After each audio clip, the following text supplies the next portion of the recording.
नमस्कार। जय जगन्नाथ।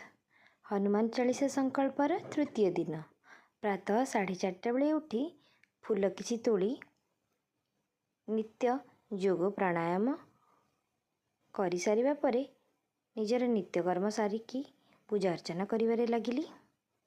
मार्गशीर मासर प्रथम गुरुवार जेहेतु प्रभु विष्णु माँ लक्ष्मी को गंगा जल एवं क्षीर रे स्नान कराई नूतन वस्त्र परिधान करी फूल चंदन रे सजबाज करदेली।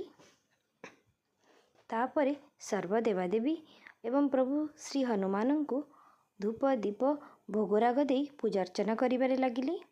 आज प्रभु श्री हनुमान पाखरे गोटे पानपत्र गुआटीए देइथिली। 11 थर हनुमान चालीसा पढ़ी सारिबा परे 108 थर राम नाम जप करिली। तापरे राधा नाम जप करी पूजार्चना समाप्त कली।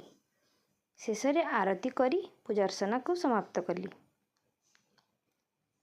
मार्गशीर मास गुरुवार जेहेतु द्वार बंध पूजा सारी माता वृंदावती को पूजा करी प्रभु सूर्यदेव को अर्घ्य टिके देइथिली।